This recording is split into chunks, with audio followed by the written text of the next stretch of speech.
Hey guys, it's the Tominator, and holy crap, what is going on with bodybuilding right now? That's two big name deaths in the industry within a single week.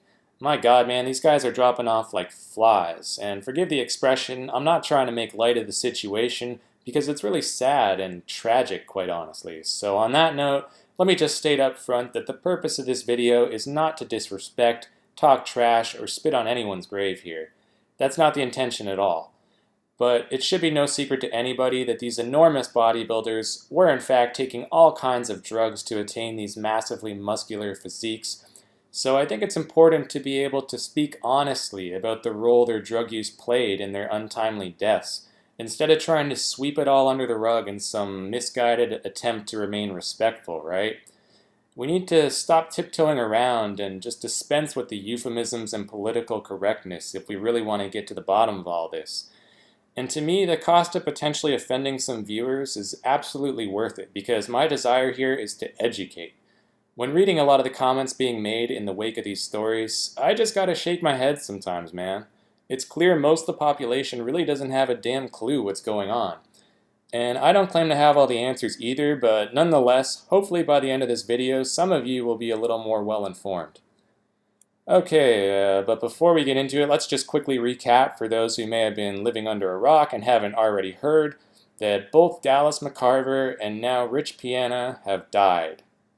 Okay, so I'm not going to say passed away because that's one of these euphemisms I'm talking about. Like, we all know what we're talking about here, guys, so let's not sugarcoat it.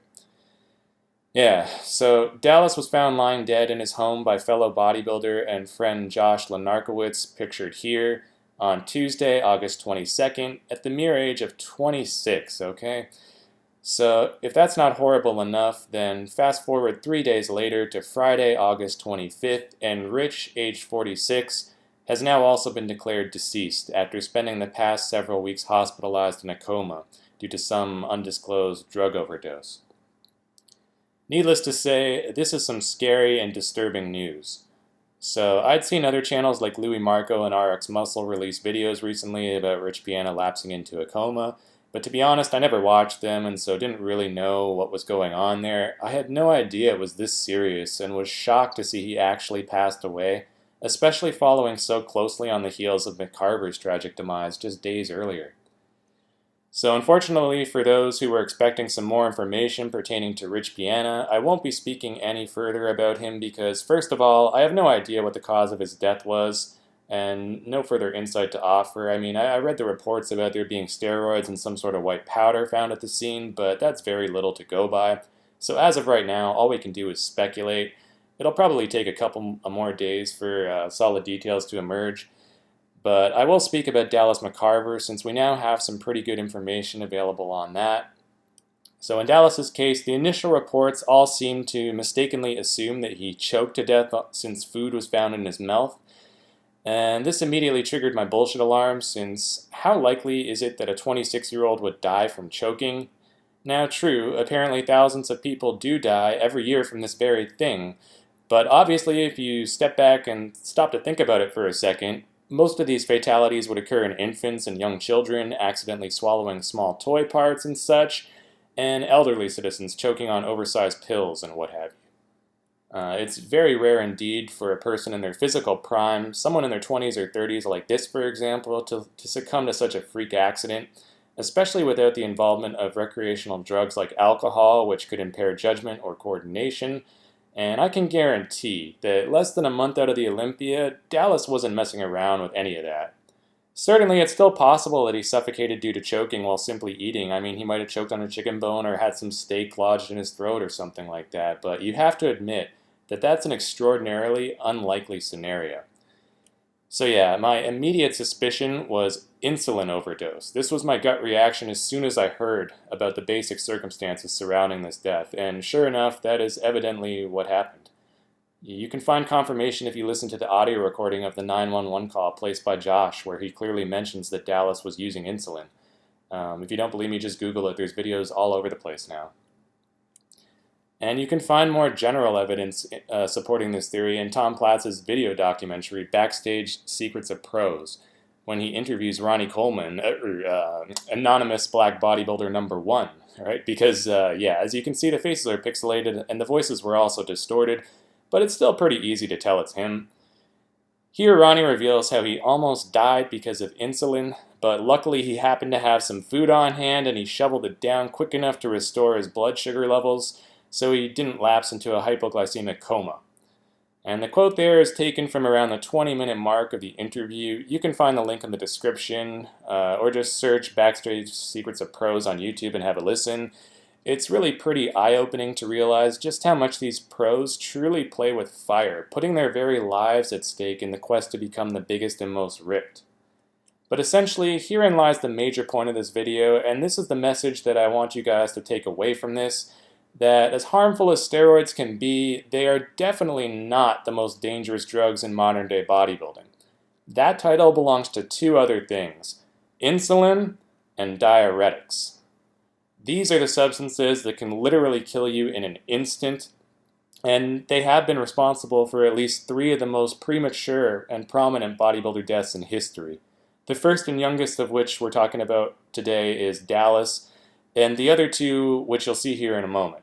Not to mention many more close calls for the likes of Ronnie Coleman, Paul Dillette, Mike Matarazzo, etc. Now true, far more bodybuilders have died from cardiovascular complications or kidney failure and that sort of thing, which is definitely more strongly associated with long-term steroid use and extremely high-protein diets than with insulin overdose or diuretics. And you can see a list of just a few of the more notable names here, but in these cases, the bodybuilders in question are almost always over the age of 40. So it's taken them decades to reach this fatal point of no return. But with insulin and diuretics, these guys are dropping dead in their 20s and 30s because if you misuse it or mistime it, this stuff will kill you in the blink of an eye. These things are also usually what's causing bodybuilders to collapse on stage, especially the diuretics in this case. So to me, that's way more scary than steroids. Yet the media would never tell you this, because honestly, they don't know shit, and they'll just continue their mindless campaign of demonizing steroids. I would even bet solid money that virtually all the reporters in these mainstream news stories aren't even aware that steroids is actually just an umbrella term, which in reality comprises a whole family of distinct compounds. That's right, there's literally dozens of different kinds of anabolic steroids with varying purposes and side effects. So to just blame it all on quote-unquote steroids is not only ignorant and unhelpful, it's a gross oversimplification. So let's get it straight. Nobody dies on the spot from taking steroids, okay? Only after years and years of heavy abuse do complications arise down the road which could potentially kill you. Now, I will concede that the exception to this is if you get conned into buying some fake black market shit from China or something, because I've heard stories of people receiving shipments of what they thought was a legitimate steroid, but which actually turned out to contain fatally high concentrations of lead or whatnot. So yeah, shit like that could kill you pretty damn quick too. But do you really think for a second that these top pros who make it to the Olympia are using this sort of contaminated crap? Hell no, man. They wouldn't be getting so big if their gear wasn't the real deal, for one thing. They'd most likely die of poisoning well before they had a chance to reach the pro ranks, right? So, anyway, here's another premature death, this time the result of diuretics, and we're talking about Andreas Munzer, who was famous for being probably the most ripped bodybuilder of all time. That was really his trademark. This dude had cuts and striations everywhere, even in his back. But how do you think he achieved these super low body fat percentages in extreme conditioning? It's not just great genetics and rigorous dieting. It was well established Munzer relied heavily on diuretics to attain this super peeled look. And most people claim that is what ultimately killed him at the age of only 31. So these quotes you see here are from an interview I found on bodybuilding.com with Nasser El-Somebody. I'll include a link in the description to that. But Nasser was a famous mass monster from the 90s, who is also now deceased, by the way, who competed alongside Munzer a number of times. In this interview, you can see he explicitly states that steroids did not kill Andreas, and once again, note how he points the finger directly at diuretics and insulin. This is why I think it's so important to distinguish between steroids and these other, even more dangerous drugs. It's not that I'm advocating in favor of steroids, not at all. Hell, I've been working out naturally since the age of 15, and I'm 30 now, so that's like 15 years of drug-free training under my belt, and I'm still making minor improvements here and there and discovering new things. Case in point, my mind-muscle connection and ability to achieve intense contractions is so much better now compared to what it was just 5 or 10 years ago. So even if I'm not really getting any bigger or stronger, my workouts are probably more enjoyable now than they've ever been. So there is longevity and joy to be found in staying natural in this sport. My advice to you guys is if you haven't been working out seriously and consistently for a minimum of 5 years, don't even think about touching roids, okay? And we're not just talking about training your ass off at the gym, but also getting your diet in check and supplementing to the fullest. Because if you're not firing on all cylinders with all this stuff, then there's no chance you've maxed out your natural potential yet. In my opinion, hopping on the juice too early is like building a house on a shaky foundation. As soon as you come off cycle, all your gains are going to come crumbling down. But anyway, enough lecturing. So as you can see at the end of this quote here, Nasser claims that something called cytidrin, which is actually an anti-estrogen, and one of the harsher ones at that, may have been what ultimately killed Munzer. And for those of you who aren't aware, anti-estrogens are used in conjunction with anabolic steroids to counter unwanted side effects like gynecomastia, aka man boobs. So while it technically may not have been the diuretics that dealt the final blow, most sources I've come across do indeed attribute Munzer's premature death primarily to his use of diuretics. Another victim of diuretics was the mini-mass monster they called Momo Benaziza.